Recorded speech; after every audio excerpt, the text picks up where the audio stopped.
Okay.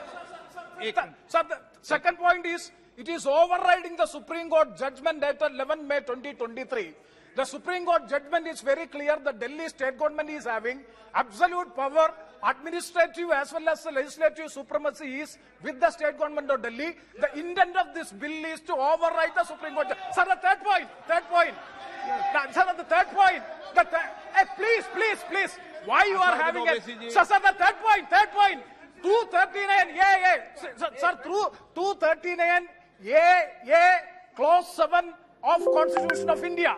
Sir, so far the last 30 years of Indian experience, so far the clause 7, 239 article of the Constitution has not been invoked. Here in the preamble, if you go to see, there are 2 pages of preamble.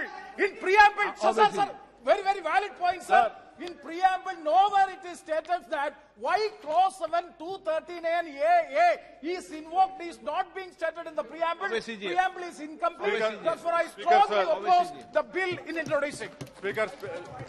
Speaker sir, मैं शुक्रगुजार हूं हमारे opposition leader का कि बगैर प्रधानमंत्री के house चलने दिया सर। इन्होंने बगैर प्रधानमंत्री के हाउस चलने दिया, इनका शुक्रिया अदा करता हूं सर। तो ये चेस और लूडो का खेल हो रहा है सर, उधर से चेस खेला जा रहा है, इधर लूडो खेला जा रहा है सर। मैं इसलिए अपोज कर रहा हूं कि ये आर्टिकल 123 का वायलेशन है। एक सिंपल बिल से आप संविधान को अमेंड नहीं कर सकते। तीसरा, ये theory of separation of powers का वायलेशन है। चौथा ये है कि सर, सुप्रीम कोर्ट का 4 जुलाई 2018 का 5 जजेस का जजमेंट है। तो इसीलिए मैं ये कहता हूं कि ये इस हाउस को लेजिस्लेटिव कॉम्पिटेंस नहीं है, इसलिए मैं इस बिल की मुखालिफत कर रहा हूं। अब जबकि हमारे लीडर ऑपोजिशन ने अलाउ कर दिया बगैर प्रधानमंत्री के, मेरी आपसे गुजारिश है सर, मैं डिवीजन पूछूंगा, अब डिवीजन कराइए। स्वागत Rai ji. Sir, with all the vehemence at my command, I beg to oppose the National Capital Territory of Delhi Amendment Bill 2023.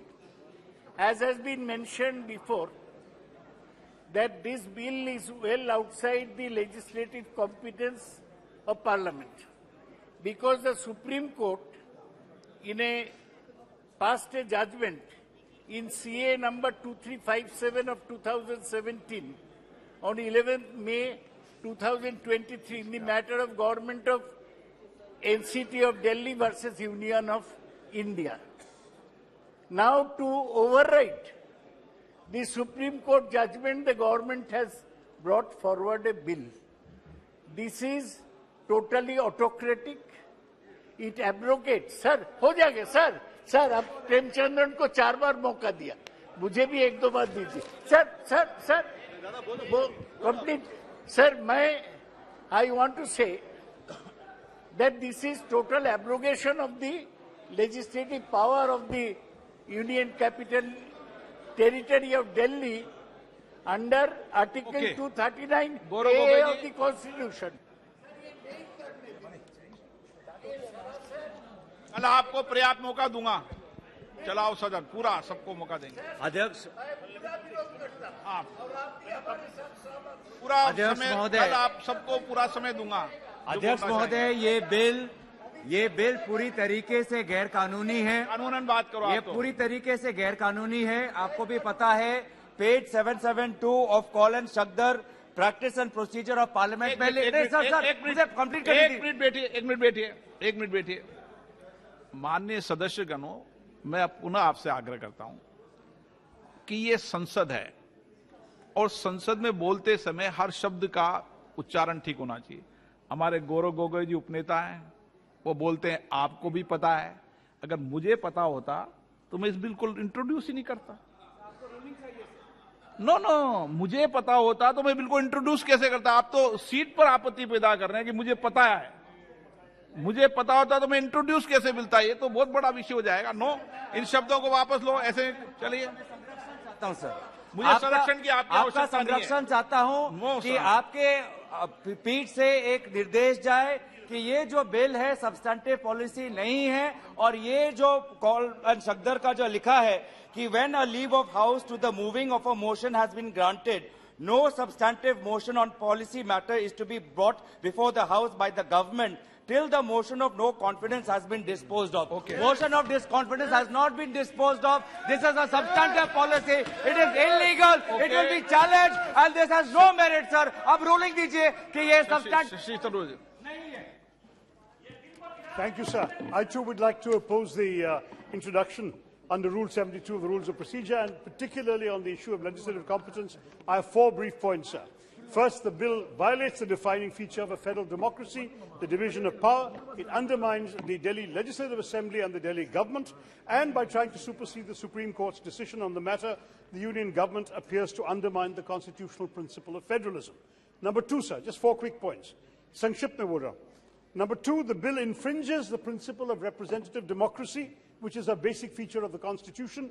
The legislators are accountable to their electorate. The electorate must have a say in who governs them. If the Delhi government is not able to control and hold to account the officers posted in its service, sir, the fact is that it's their responsibility of the legislature cannot be fulfilled. The principle of collective responsibility extends to the responsibility, sir, of the government for its own officers. Sir, you cannot give bureaucrats the authority that belongs to elect. I am before you, sir. I am before you. Sir, actually, the government is day by day going autocratic. That is what everybody feels here. Sir, ever since the first no confidence motion has brought in to this House in 1956, there is no such precedence to discuss any substantive motive before the discussion of. आप इस विषय बिल्कुल बोलिए. Before the discussion of no confidence motion. Moreover, it is very much against the judiciary, which the Supreme Court has already pronounced. Honorable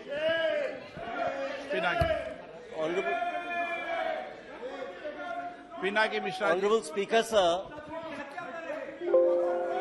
Honorable Speaker, sir, there are some very, very erudite members of Parliament here who know the law well. I'm surprised that when legislative competence is being discussed under under Rule 72 proviso, that there is no advertence at all to the actual Supreme Court judgment or the order which the Supreme Court has passed, a speaking order of 7 pages the Supreme Court has passed in the writ petition filed by the State of Delhi against Union of India.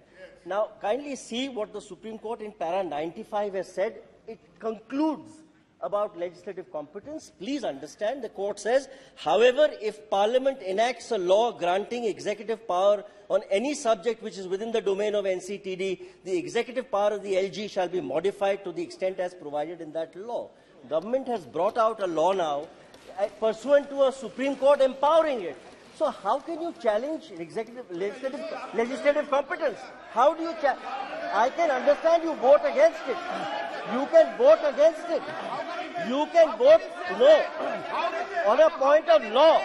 On a point of law, you cannot. On a point of law, you cannot challenge this. Legislative competence is there. Okay. माननीय गृह मंत्री जी.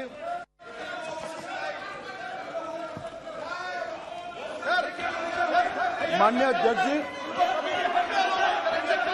विपक्ष के सदस्यों के द्वारा जो मुद्दे संसद के नियमों के अनुसार उठाए गए, मैं इसकी स्पष्टता इस महान सदन के सामने करना चाहता हूं. माननीय अध्यक्ष जी, 239 क और क के अंतर्गत इसमें स्पष्ट उल्लेख है संविधान में कि उपखंड क की किसी बात से संघ राज्य क्षेत्र या किसी भी भाग के लिए किसी भी विषय के संबंध में इस संविधान के अधीन विधि बनाने की संसद की शक्ति का अल्पीकरण नहीं हो सकता. इसका मतलब है हमारे संविधान ने इस सदन को संपूर्ण सत्ता दी है कि दिल्ली राज्य के लिए किसी भी कानून को लेकर आने की. दूसरा मुद्दा उठाया गया सुप्रीम कोर्ट के जजमेंट का, जो हमारे माननीय सांसद बीजेडी के बताया सर्वोच्च न्यायालय के पैरा 6 जजमेंट के पैरा 6, 95 और पैरा 164 F, इसके संबंध में सर्वोच्च न्यायालय ने स्पष्ट किया है कि संसद दिल्ली संघ राज्य क्षेत्र के लिए कोई भी कानून बना सकता है। अतः ये सारे जो ऑब्जेक्शन लिए गए हैं वो राजनीतिक है, इसका कोई संवैधानिक आधार नहीं है। संसद के नियमों के आधार पर भी इसका कोई आधार नहीं बनता है, इसीलिए इस बिल को संसद के सामने पेश करने की अनुमति दी जाए। माननीय सदस्य, मैं आपको फिर कह रहा हूं, आपको पर्याप्त मौका दिया, आपका ये व्यवहार उचित नहीं है। मैं फिर बता रहा हूं आपको, देश पूरा देख रहा है, आप संसद के अंदर इस तरीके का व्यवहार करते हैं, ये उचित नहीं है।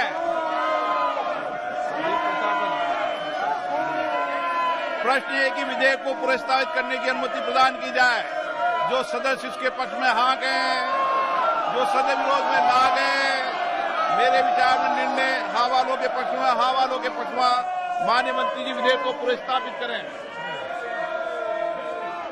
श्री नित्यानंद राय महोदय, मैं विधेयक प्रस्तावित करता हूं।